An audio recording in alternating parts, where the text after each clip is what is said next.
Hello and welcome to another episode of the UPSC PT Special Series. This particular segment is, as you can see, dedicated to economics. So let's begin with the first topic without any further ado.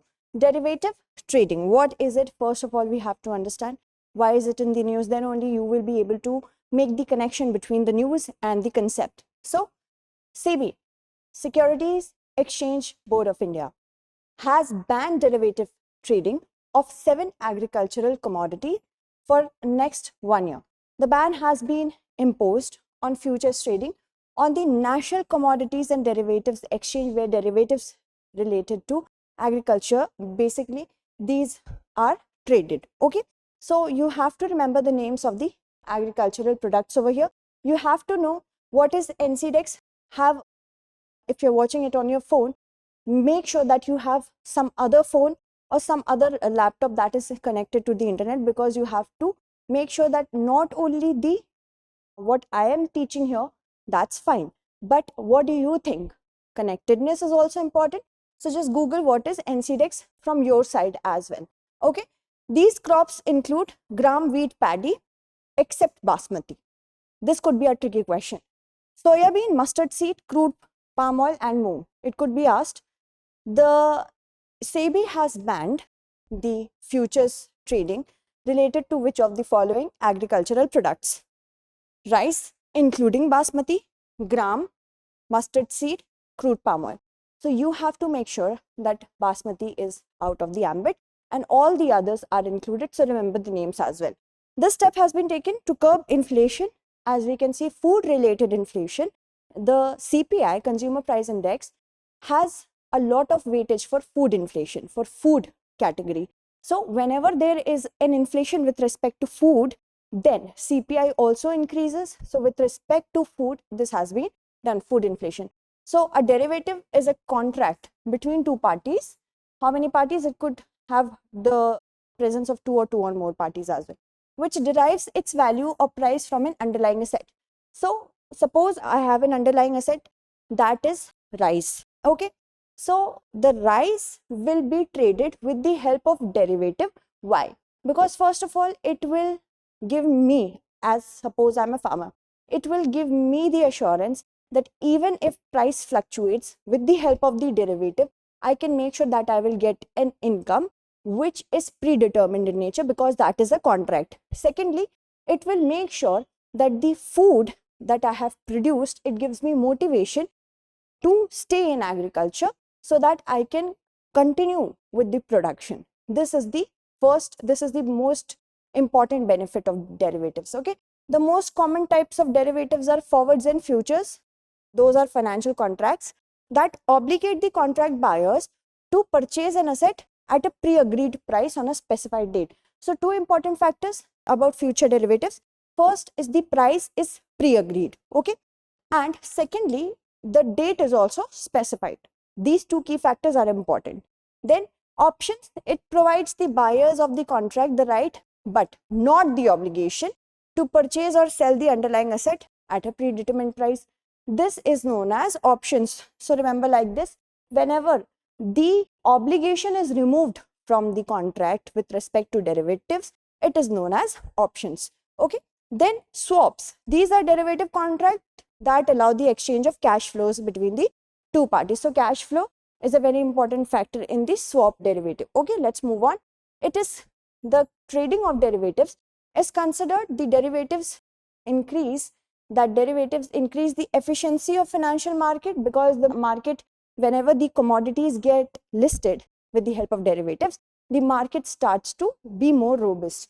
By using derivative, one can replicate the payoff of assets. Okay, then we also have the prices of the underlying asset and the associated derivative tend to be at equilibrium to avoid arbitrage opportunities. Already there is a predetermined price with respect to future derivatives. If we have set the price and the date, the arbitrage would be lessened. Okay, it can help the organization get access to otherwise unavailable assets or market. So if an organization, I want to purchase something, the seller, there is a seller, he wants to sell something or she wants to sell something. What happens if we do not have a proper meeting place or a market?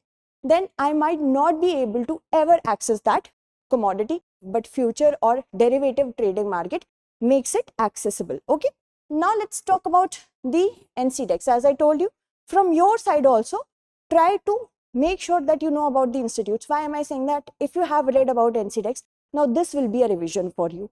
NCDEX is an online commodities exchange. It deals primarily in agricultural commodities in India. Not only, the word only has not been used. That means other commodities can also be used, but primarily, that means the preference is given to agricultural commodities. It's a public limited company and it was established on 23rd April 2003. Dates are also important. Under what? Companies Act 1956. Don't write Companies Act 2013. Companies Act 1956, and the year of establishment is 2003. It's very unlikely that UPSC is going to ask you the date, but still remember, we do not know when UPSC surprises us. Primarily, but not only, in agricultural derivatives. The exchange was founded by some of the India's leading financial institutions who have founded the derivative trading: ICICI Bank Limited, National Stock Exchange of India, National Bank for Agricultural and Rural Development, among others. Major ones, remember them. Then NCDEX includes 25 contracts for agricultural products. It is run by an independent board of directors with no direct interest in agriculture. These two lines are very important. Remember that. Independent board of directors operate them and they do not have any direct interest in agriculture. Okay. Now let's move on to the sovereign green bonds. Green, of course, green has something to do with environment.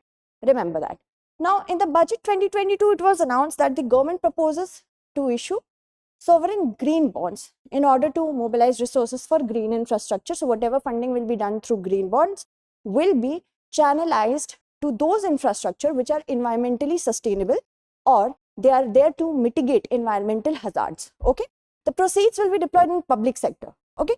Public sector projects which help in reducing the carbon intensity of the economy. Remember that. Public sector projects which help in reducing the carbon intensity of the economy. Okay. Now, the announcement is in sync with India's commitment. India has also committed something that it wants to achieve: net zero carbon emissions by 2070. Net zero means whatever carbon is being emitted, it will get absorbed or removed from that specific area. That will give us net zero carbon emission. We can never be into a world where we do not emit carbon at all in the next 50 years or even 100 years.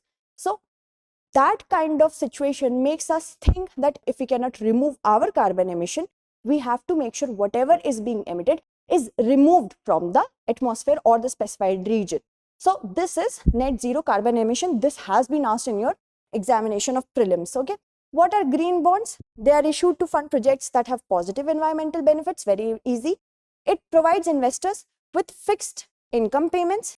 These all are exclusively issued by companies, countries and multilateral organizations. So it's used by this particular commodity or this particular concept is used not only by the companies but also the governments.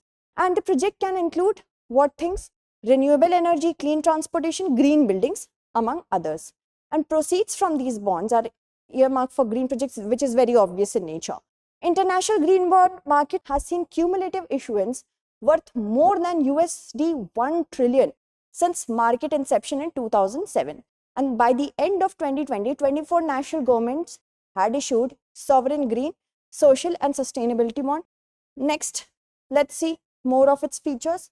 Sovereign green issuance sends a powerful signal of intent around climate action and sustainable development to governments and regulators. Not only it will catalyze domestic market because companies are going to provide this in domestic market, and it will also provide impetus to institutional investors. Now ESG, environment, social and governance factor, is being seen a lot in every company. So every company has to make sure that it is investing in green bond. It will provide benchmark pricing, liquidity and demonstration effect for local issuers, helping to support the growth of local market. Okay. So can you tell me in the comment segment which was the first country ever to issue a green bond? in the comment segment, please do tell me. Let's know about sovereign credit rating. What is credit rating? It is basically the credit goodwill of a person, a company, a country, an institute. So that is credit rating. To gauge what is the credit goodwill of a person, an institute, a government. Okay. So the rating agency Moody's, it has changed India's sovereign rating outlook to stable, which was negative earlier. This is a good news for India. And it has affirmed that the country's rating is at Baa3. Just Google what is Baa3, and also do Google about, this is your homework, about the rating agencies, because a question can be made from that as well. Baa3 rating is the lowest investment grade. That means the investment might not be very lucrative with respect to India if it falls in that category. Just a notch above junk status, that is very speculative. So this is very important. The question of prelims could be formulated from here about what is the Baa3 category of investment. It is the lowest. Okay. Now let's talk about sovereign credit rating. It is an independent assessment of the credit worthiness of a country or a sovereign entity. So credit worthiness is the keyword here, and sovereign means independent without any influence. So that is sovereign credit rating. Any sovereign credit rating is very important for a country like India because it paints out a picture which could be gloomy or could be very vibrant. That is why India wants to improve its credit rating so that credit worthiness is improved and investment can flow in. I would never want to invest into any entity which is not credit worthy. That is why. Okay. So it can give investors insight into the level of risk, what risk is associated, and the debt of a particular country, also the political risk. Because as you see in Sri Lanka, the political risk is so high now, many few countries, even China is saying that I'm not going to provide any sort of loans or grants to Sri Lanka now. Why? Because there is a political crisis. And in addition to issuing bonds in external debt market, another common factor for countries to obtain the sovereign credit rating is what? To attract foreign direct investment. Investment is very important for a country like India. Tell me the top 3 countries that have done huge FDI in India in the past 10 years. Okay. Moving on, at the request of the country, a credit rating agency evaluates the economic and political environment. It could be asked in prelims that the credit rating agency only evaluates the economic situation of a country on its request. No, political as well. Moving on, let's talk about the other features for evaluation. The evaluation countries' credit rating companies consider factors such as, so these 3 factors are important from perspective of prelims. First, political environment. The stabler the political environment, the more the economy have the chances to be stable. Economic status and credit worthiness to assign an appropriate credit rating. For example, let us talk about Pakistan, because Pakistan's political situation is very unstable actually. Okay, that is why its economic situation is also the same. And because of these 2 factors, the credit worthiness of any of that entity, that is Pakistan, is getting impacted.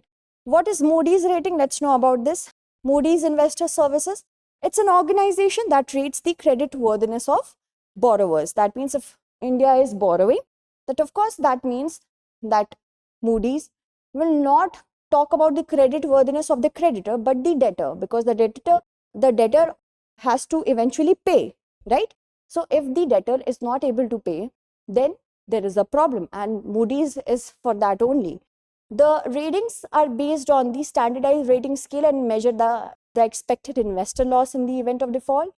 Moody's Investor Services uses a standardized rating scale from AAA to C.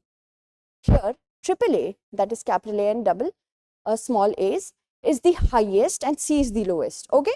Moody's credit rating provides investors with a simple system of gradation by which future relative credit worthiness of securities may be gauged. Moving on, let's talk about Dairy Sahakar Scheme. Now, Dairy Sahakar Scheme, very importantly, launched by the Home Minister of India. Okay, and it was launched on the occasion of the 75th foundation year of Amul, right? And then the scheme has been introduced to boost the dairy sector on which lots of farmers of not only of Gujarat but the entire country depend upon, because farmers can always not have their income from agricultural activities. So cattle rearing is one of the things from which a farmer has a promise of an income. So dairy industry is very good. What's about the dairy Sahakar scheme? Let's know about it. To extend financial support to eligible cooperatives for many activities. Now, a prelims question could be formulated here. The financial support will be given to the farmers for which of the following activities under the dairy Sahakar scheme? Some of these will be given, some of made up ideas will be given. So you have to select which ones are the correct. For that, you have to know how to interconnect. First, bovine development, of course, dairy is related to bovine, cattle gives us milk. So bovine development is the first thing. Milk procurement and processing.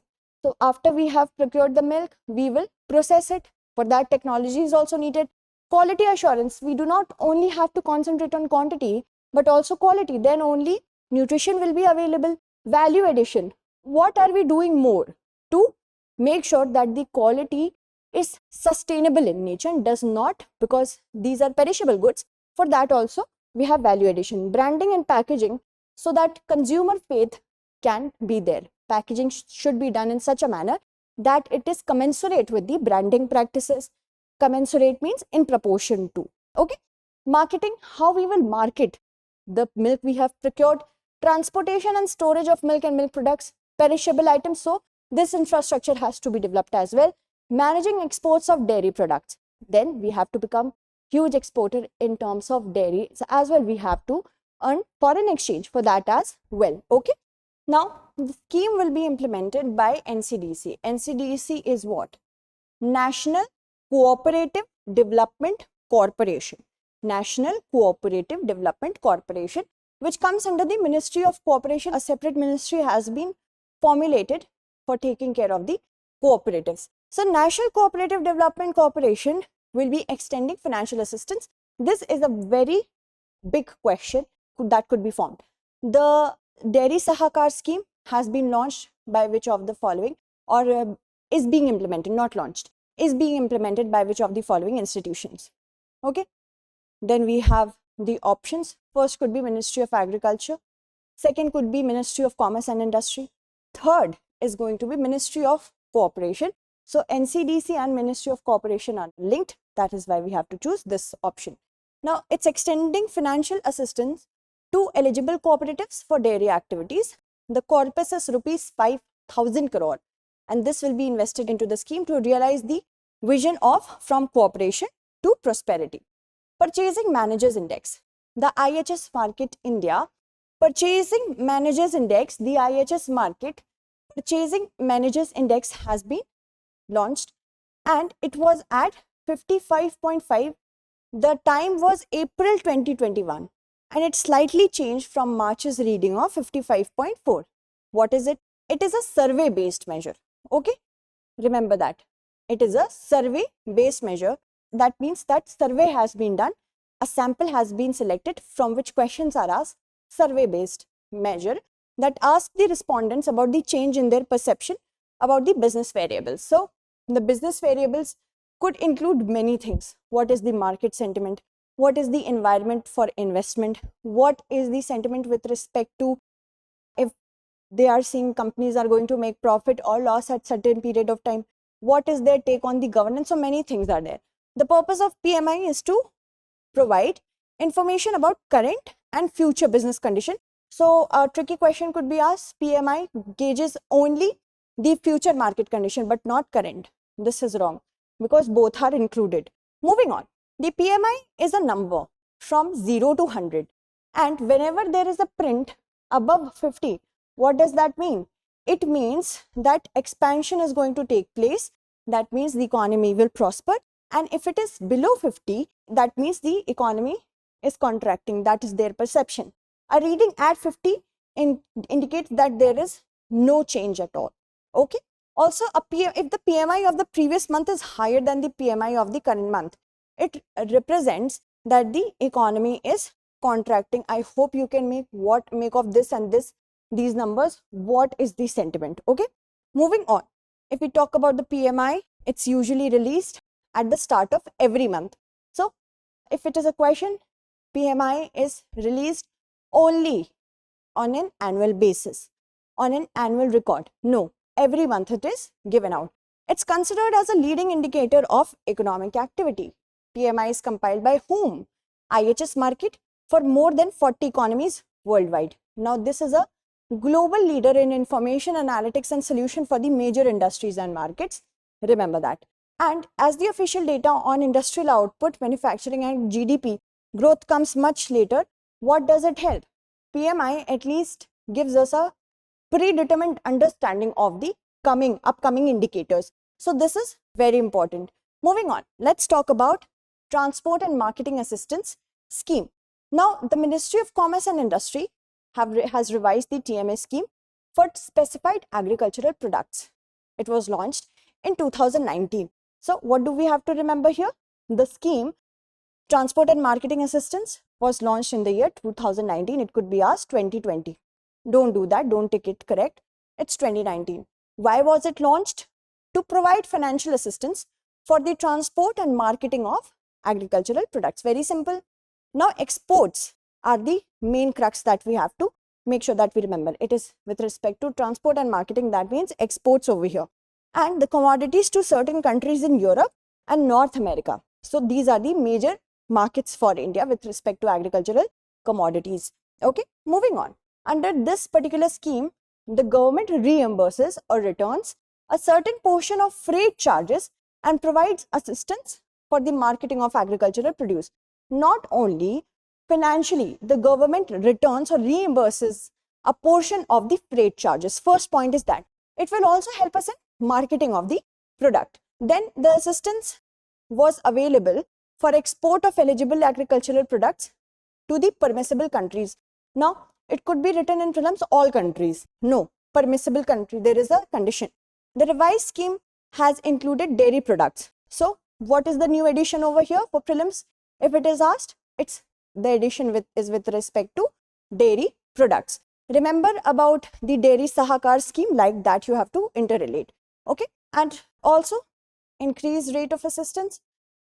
The objectives are very simple here to learn, to provide assistance for the international component of freight and marketing of agricultural produce, to mitigate what are the disadvantages of higher cost of transport for export of specified agricultural products due to transshipment, to promote brand recognition for India and Indian agricultural products to the specified overseas market. So packaging and branding was also one of the features for which financial assistance will be given for Dairy Sahakar scheme. Remember that? You have to interconnect like this. Two schemes so close to each other.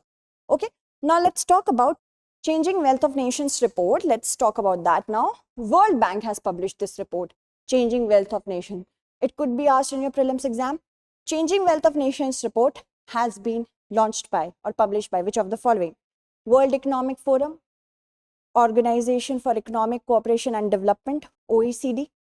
Then some other options could be given, but remember it's World Bank and not IMF. Again, fourth option could be IMF. It's World Bank.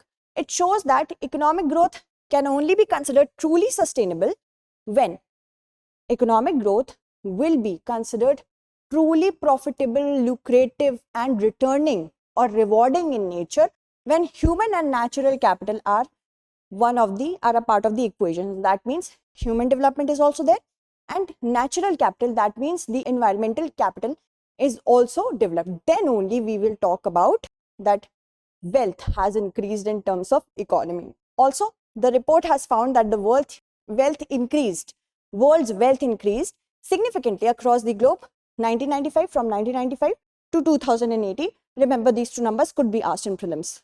These two numbers might be significant. So from 1995 to 2018. But it has been done by what? The equality has been worsened. That means there is rising inequality and risking future prosperity. Okay. So inequality has risen and future prosperity is also at stake. The dates that are important, 1995 to 2018, write it down, I guess, because this could be asked. This is an important factor. Also, World Bank publishes this report. Remember that. Takes into account two things along with economy in terms of economy, the traditional economy. Other than that, natural capital and human capital. These are the certain points. The report has defined human capital as the earnings over a person's lifetime. So whatever a person earns over a lifetime is human capital according to the report, and natural capital is the economic value of both renewable resources and non-renewable resources. These 2 points are very important. So renewable and non-renewable resources are added to become natural capital. Okay, the database of the report aims to be used by the policymakers who are seeking to improve the measures of the economic progress. That means accurately pricing natural assets or giving a fair value to human capital. So eventually, if humans are satisfied in terms of their earning and their quality of life, that will be considered as a part of policy making first. Secondly, the natural capital, which includes both renewable and non-renewable sources, will also be kept in mind whenever policy is being made by any country with respect to gauging their wealth, what wealth they have earned. Okay. Then the report also noted that many nations are on unsustainable development path. That is very obvious, because their human, natural or produced capital is being run down in favor of short-term boost or in income and consumption. Remember this reason, that for short-term gains, long-term assets are being put at stake. And the World Bank report has also come ahead of the United Nations COP26 Climate Summit. It was held in Glasgow in November 2021. Another thing. Previous year question, let us see. Which of the following organization brings out the publication known as World Economic Outlook? World Economic Forum, if it would have been the one of the options, many of you must have ticked it. But there is a catch. It's by IMF, International Monetary Fund, among the given options. Let's talk about co-lending model. Now, several banks have entered into co-lending master agreements with registered non-banking financial companies, and more are in pipeline. So, who are included? Commercial banks and non-banking financial companies, which are also a part of the, which are also known as shadow banks. This was a question in prelims. NBFCs are also known as shadow banks. Okay, remember that. So, co-lending model, two entities, commercial banks, NBFCs, and in 2020, the RBI allowed co-lending model based on prior agreement. And there are certain criticism that are always with any concept. There will be advantages and disadvantages. That is not a problem. The primary focus of the co-lending model is to improve the flow of credit to the unserved and underserved sector of the economy. So, the financial inclusion is the first basic aim. The unserved and underserved, that means rural areas and northeastern areas and those areas which are not actually banked right now. It also envisages making funds available to the ultimate beneficiary at affordable cost. Co-lending model seeks to better leverage the respective cooperative advantage of banks and NBFCs in the effort. How? NBFCs are proliferating right now, and with commercial banks, if NBFCs also join hands, this will help a lot in the financial inclusion. And the lower cost of funds from bank, this is the first underlying idea of co-lending model. Okay. The greater reach of the NBFCs are far more reaching than banks. Like co-lending model will enhance last mile finance and drive financial inclusion of MSMEs. So MSMEs, they have a lot of potential. If they are properly funded, they can do wonders in terms of manufacturing and export for them as well. There are certain risks as well, because NBFCs under it are required to retain at least a 20% share of individual loans on their books. Now that means 80% of the risk will be with the bank. So eventually, if there is a bad debt, the burden falls not on the NBFCs but the banks. So accountability and responsibility is very different over here. Who will take the big hit? In effect, while the banks fund the major chunk of the loan, the NBFC decides the borrower. The NBFC, because they do not have to take the hit, the major hit, what will they do? Will they study the borrower with much glare and scrutiny if they had to take the blow? No, of course, this is a model defect. This is one of the criticisms. While the RBI has referred to the greater reach of NBFCs, the small NBFCs with 100 branch networks will fall short in serving the underserved and unserved segments, of course. Next is India Industrial Land Bank. Let's know about them. Now, India Industrial Land Bank is a GIS-based portal. It has seen a 30% increase in page views each month. since April 2021. And who has developed this particular portal? This could be a question. This could come under Department of Revenue. This could come under Ministry of Finance.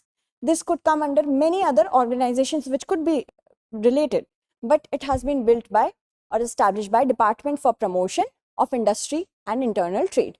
And it is a GIS enabled database of industrial areas or clusters across the country, which aims to adopt a committed approach towards resource optimization, industrial upgradation, and sustainability.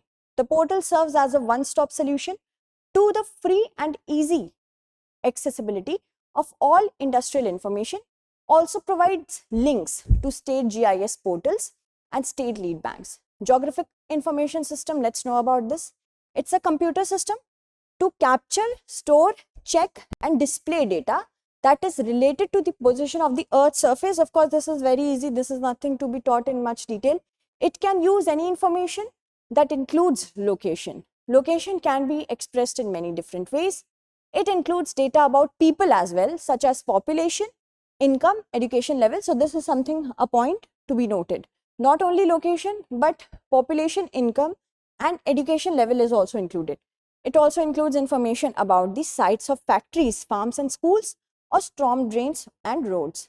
Next is Samarth Udyog Bharat 4.0 platform. Central Manufacturing Technology Institute of Bangalore under Samarth Udyog Bharat 4.0 platform organized a webinar. It was on expert talks from Samarth Udyog Center to celebrate the 75 years of India's independence, Azadi Ka Amrit Mahotsav. Objective was to listen to the experts on the indigenous technology developments and the ways for collaboration in the domain of smart manufacturing and industry. It's a research institute and development organization under which of the following ministries? So this could be a question: Ministry of Commerce and Industry, Ministry of Finance, Ministry of Defense, but it is under Ministry of Heavy Industry. Remember the name, Central Manufacturing Technology Institute comes under the Ministry of Heavy Industries, okay? And Samarth, it is an acronym for Smart Advanced Manufacturing and Rapid Transformation Hub. Now 4.0 of Udyog Bharat, it's an Industry 4.0 initiative, and that is because we are standing on the cusp of, there have been 3 industrial revolutions. Now one more revolution, we are standing on the cusp of it. So it's Industrial Revolution 4.0, that is why this particular name. Launched under the scheme of on enhancement of competitiveness in India capital goods sector. It could be a question that the Samarth Udyog Bharat 4.0 has been launched under which of the following schemes? Enhancement of competitiveness in Indian capital goods services. Okay, remember that. Next, Industry 4.0 is the 4th industrial revolution. It is related to cyber physical transformation of manufacturing, like we have 3D printing technology, we have artificial intelligence, Internet of Things. These are all a part of Industrial Revolution 4.0. It has been defined as a name of the current trend of automation and data exchange in manufacturing technologies, including cyber physical system, IoT, cloud computing, cognitive computing, machine learning, smart factories. Now, India has the 3rd largest startup ecosystem in the world. A big preliminary fact, remember that. Okay. Larger exporter of generic pharmaceuticals, another very important preliminary fact, remember that. And it comes to exports of cars, it has not even made it to top 15. That is really not well for India, a country like India. Okay, India's manufacturing sector, it makes up around 17% of the GDP, big preliminary fact. Service sector makes up over 65%. So these are all the preliminary facts.